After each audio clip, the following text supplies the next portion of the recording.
everyone. Hey, Wellness Crew, and welcome to part 2 of today's reading of Gate 12 and the 12th Gene Key. They're in Human Design and the Gene Keys, which is an offset of Human Design. The 12th gift, discrimination. The secrets of high art. Discrimination may not sound like much of a gift, but when you truly understand the 12th Gene Key, you will see that it has a great power. To discriminate is to know inherently what and who is healthy for you in life. The energy of vanity is simply self-destructive unless it can be put to good use. Discrimination is exactly that. You take your vanity, the urge to be better or somehow purer than others, and you turn it into art. The 12th gift is deeply associated with the arts, with music, with language, with dance, with drama, and above all, with love. The love within the 12th gift is not universal love, as in the 25th Gene Key. It is all about falling in love. This is human love with all its attendant drama, obsession, beauty, and danger. Vanity is about loving only yourself, whereas discrimination is ultimately about loving the things and people outside yourself that make you feel good. Hi, Paulo. Thank you so much. I appreciate that. I love live chatting with my viewers. The 12th gift is about feelings. If this gift is a powerful aspect of your hologenetic profile, you will be strongly motivated and moved by feelings and emotions throughout your life. And again, you can get a reading of your hologenetic profile if you go to thegenekeys.com. All you have to do is input some basic information and you'll be able to get your hologenetic profile. Your gift is to communicate these feelings to others, and you may do this in a myriad of ways. If you are strongly influenced by this gift, you will recognize the beauty of true expression, which means that you will also recognize when something or someone is not expressing true soul. This can make you one of the best critics of others. However, this gift is not about criticizing flaws and details in others, which is a lower expression of the 18th Gene Key. It is designed to spotlight that which is not authentic. Discrimination is about being attuned to a higher frequency, which means that it can metaphorically see through walls. Whenever a person is faking or has a concealed agenda, one with the gift of discrimination will immediately feel it as a deep discomfort. If they do not fall in love with something, they distrust it, and the same goes for people in their lives. To such a person, authenticity is everything. People with the 12th gift cannot be taken in by the enchanters or idealists in the world.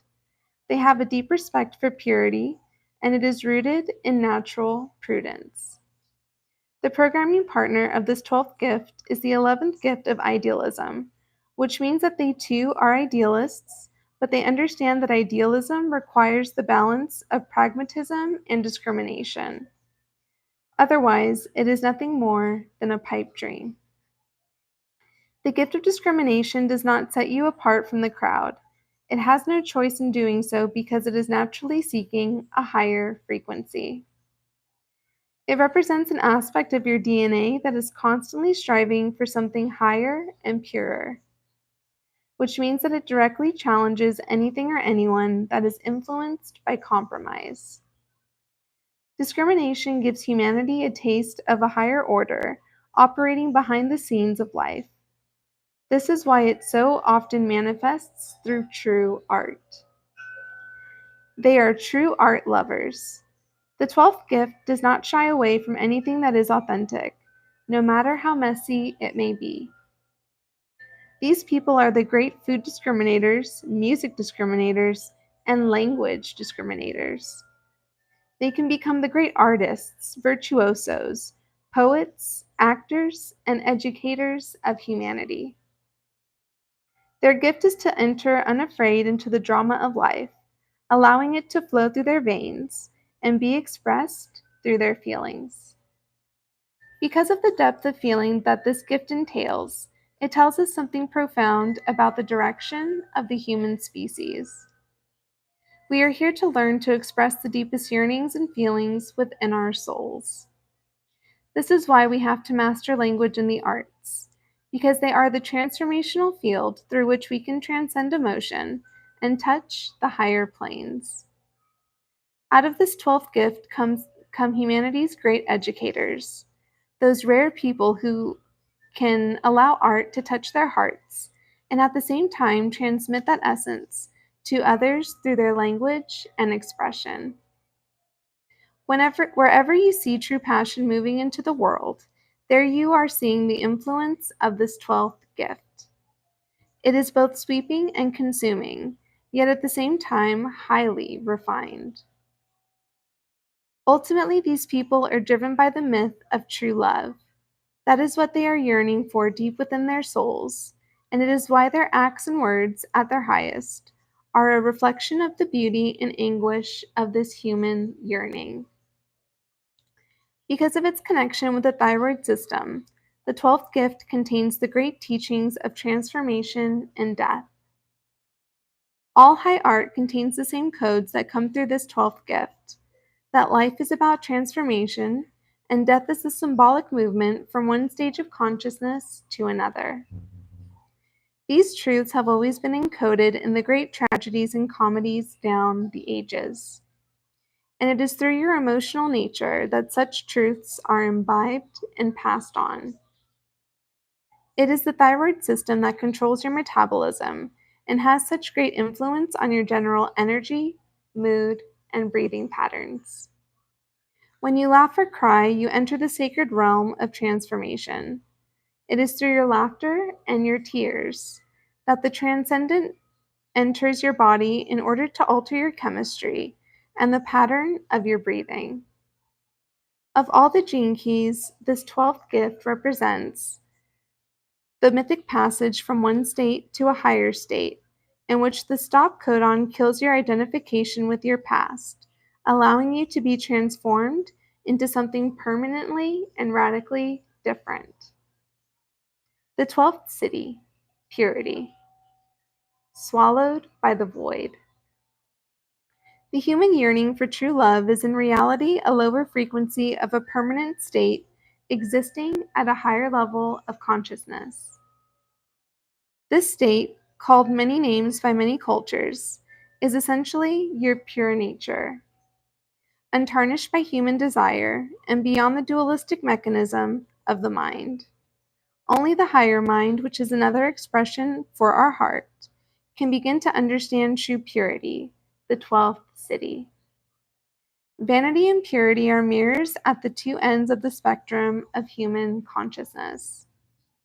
With vanity, your lower self falls in love with itself, and with purity, the higher self falls in love with itself. You might say that purity is when the divine falls in love with you. This can only happen when you come within the sphere of divine love. Your behavior, your thoughts, your feelings, the very air you breathe, must resonate to one purpose, what the Sufis call falling in love with the beloved. The beloved is not something out there. It is the essence of your true nature, and you do fall into it because it resides deep within you. Vanity, as we have seen, pursues you right to the end of your journey. Even when you are living from the higher frequency of your gift, vanity is still there. Only when you have attained the highest peaks of consciousness does the mystical event occur. You give up everything you have attained. You have to court annihilation. This is the final of the three great trials in the ring of trials. An opening from above and below then occurs simultaneously, and you enter the hallowed sanctuary of the innermost of the codon rings, the ring of secrets. But for this miracle to occur, your vessel must be absolutely pure and flawless. Purity is as much a misunderstood term. In human language, it can be applied as an adjective to almost anything, but at its highest frequency, it can only be applied to one word: the heart. When your heart finally remembers its own original purity, only then will you finally and willingly give up your existence. Everything in the universe has at its core the same original purity. We are all shards of a divine crystal, and as our forms go through their processes of polishing, so consciousness begins to remember itself through us. Even the most evil of beings has at its core a shining pure heart, which means that in truth there is no evil. There are only progressive levels of density. This is the great secret you come to embody here in the Ring of Secrets. In the ancient alchemical systems, the throat center was seen as the greatest of all initiations. In the Indian chakra system, the throat chakra, known as Vishuddha, is the clearinghouse for the higher consciousness. All the lower chakras, including the heart, are synthesized and purified in the throat. In this respect, it represents the boundary of the known and the unknown. Likewise, in the Jewish Kabbalah, the throat is symbolized by an invisible sphere known as Thoth, the abyss. This abyss must be crossed in order for higher consciousness to dawn, and the crossing of death is a symbolic letting go of all your hard-earned knowledge. It is the ultimate purification in which you meet your own death and are reborn in a higher sphere.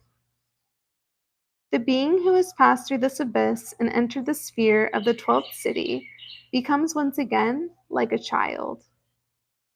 Through their heart, they can perceive the divine, beyond longing, beyond concepts, yet still deeply human and with a voice beyond words. Others feel such people truly do not belong in this world, even though they are the most natural expression of what it means to be human. In this state, nothing can contaminate their purity. Their bodies can be decrepit, even ugly, but their hearts can do nothing but sing out with the truth of their true nature. Those who manifest this city often live the humblest of lives, unseen by the world at large. They often pass quietly through the world, living simply, yet reminding everyone who meets them that purity really can exist in a human form.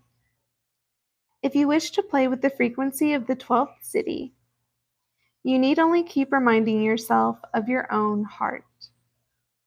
Beneath the layers of karma, ancestral fear, and inevitable childhood conditioning beats an aspect of the great universal heart, and its purity can be remembered. Its color is the white beyond white, for it is the eternal child within you.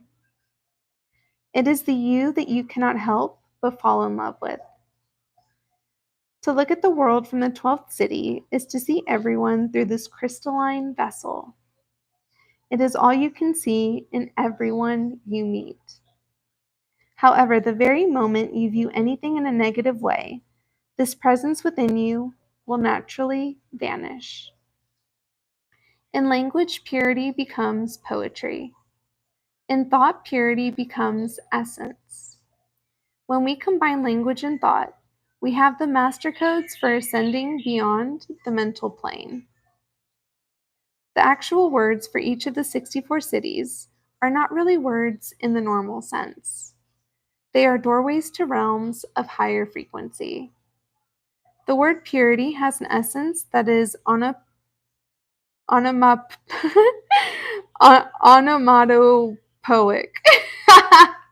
I really messed up that word. Oh my goodness, that took me a second at the level of vibration. In other words, if you sound the word purity within your heart and mind over and over, you will actually feel its quality residing within your own heart. This is not about affirmation. You cannot simply do a technique and feel it. You have to be ready in your own heart. You have to love the word and all it stands for in order to feel this miracle. Words used poetically and vibrated within the chambers of the heart have the power to pierce through the layers of fear that envelop the hearts of others. Purified thought has an even more powerful effect. Spoken language uses sound, which restricts its impact to our solar system. Sound waves eventually dissipate. But language cloaked in thought travels at an almost inconceivable speed and literally rebounds off of the walls of our universe. Only pure love can rupture the walls of a universe. See the 25th gene key. Therefore, a pure thought will affect all levels of creation and all beings within creation almost instantaneously. A pure thought is like a sugar lump dropped into a teacup. Within a very short time, it permeates everything. At a certain level, purity of thinking will take you to the edge of hyperspace. The more you allow your thoughts to be imbued with the essence of divinity, the more your whole being reaches a kind of escape velocity. At a certain level of frequency, you simply devolve into the great teacup. You transcend the mind by becoming one with the mind. The paradox here is that in being mind, mind ceases to exist. This is the true symbolism of the genetic stop codon. It brings an end to your own individual existence, revealing vanity for what it truly is, the illusion that you are separate. You are so pure that it is not possible for you to exist as anything other than existence itself.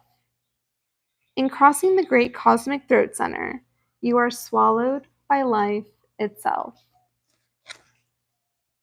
Here are some affirmations for Gate 12 in Human Design. My words, my expression, and my creation are divinely guided, and I speak the perfect words to transmit the beauty of who I am and what I create. My voice is heard and valued, and I continue to share my insights and my experiences as part of my creative process. My divine perspective supports me in evolving my ideas and creations. And here's some questions you can ask yourself regarding the 12th gate of human design. And these are things to kind of ponder when it comes to the 12th gate. Are you using willpower or divine power to create? Do you feel stuck or at a standstill? If so, what do you need to do to keep moving forward? Is it time to continue sharing your thoughts, ideas, and divine inspiration with others? What playful things can you do to inspire your creative energy?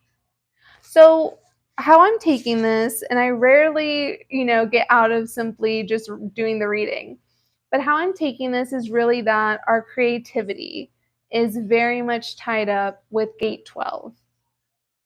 And so we have to really give ourselves the opportunity to ask ourselves, am I able to creatively do this? Am I able to come from a place of creativity? Am I able to really embody this? Is this resonating with me?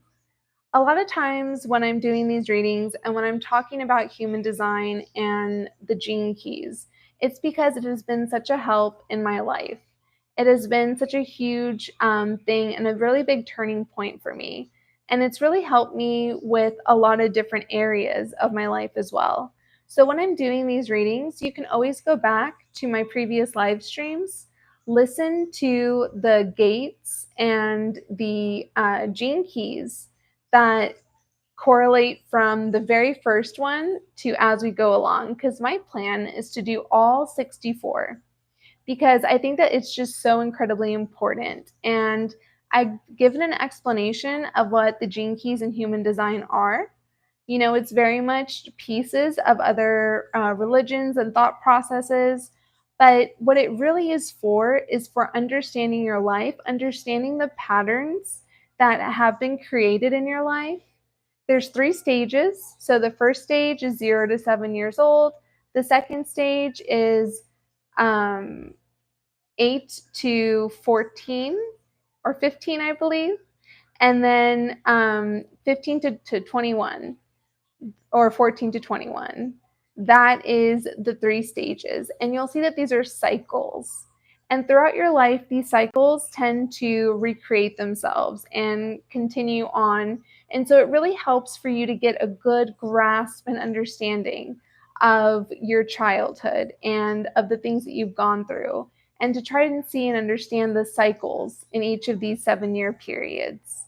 It's just so helpful in really understanding where you are in life now, and understanding how to get through and to break through some of these patterns. And also what these two things, human design and the gene keys, which is an offshoot of human design, what these are telling us, what these texts are telling us, is that we are just trying to be our most authentic selves. We are just trying to find the path that is best for ourselves. So when I do the readings on the golden path, the reason I'm doing those is because it's a blueprint, it's a layout of different areas of our life, how we can make them more optimized, and also how we can make them more streamlined, and how we can make them more efficient, and how we can make different things in our life work for us rather than against us. And how having that understanding of these 3 different cycles in our life, how when we have that understanding, when we're starting to grasp it, when we're starting to be able to see how the gates and the gene keys are applicable to our life, how we can start to overcome any difficulties that we're having, and starting to see the shadow in our life, the gift in our life, the city in our life. A lot of it is based in threes. That's what we're seeing. And there's, like I said, 64 gates and 64 gene keys. And so learning more about this is going to be something that is going to be really helpful for you. And while it sounds at times very woo-woo, while a lot of it is very paradoxical, that's the interesting thing that I love about this, is that it can be talking about 2 completely different things when it's really just talking about one thing, but it seems to be talking about 2 different things, because what this is all focused on a lot of is the language. The way that this information is being presented is in a way to really work with your DNA. And again, that may sound very woo-woo, that may sound very strange to you. But when you really work with this, when you really try to allow yourself to understand, when you're taking the time to contemplate this information, which is why I try to do one gene key and gate per week, typically.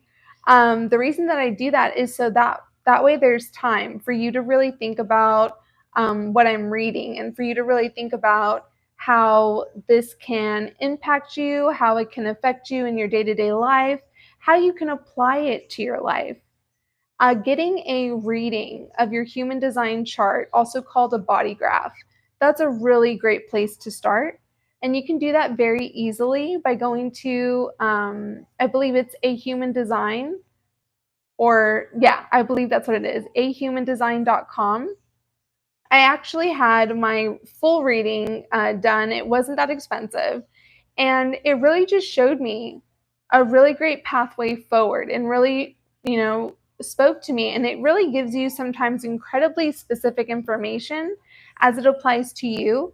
It's very, very much personalized to you because of the information that it asks from you. It's asking for your hometown, your name, the time of your birth, and your birth date. So that's really all the information that you need in order to get that. And you can also, at the same time, or on a separate website, but within the same time frame, get your hologenetic profile from thegenekeys.com. And that's so incredibly helpful, because what it's going to do is help you, especially when I'm reading from the Golden Path books. And not all of them are available to the public. Some of them are available only to my membership tiers. So if this is something that you find a lot of interest in, if this is something that you find is helpful, if for whatever reason You can't get a hard copy of the books themselves, which are available on the genekeys.com. They're also available on Amazon. That's where I got mine. If you're having difficulty with that, if maybe you're just better at learning by hearing, then this is a great live stream and a live stream series for you. And this is really going to, again, just be a helpful tool in your life, really allow you to kind of, again, see those patterns, see these cycles in your life, and how you can use them to help you rather than being stuck in what's called the shadow realm, being in the negative expression of each of these gates and each of these gene keys. So thank you so very much for joining me for today's live stream. Please don't forget to like, subscribe, and or join one of the membership tiers as it is popping off. I'll see you on the next live stream or video, which is coming up really soon. Be well, stay wild as well.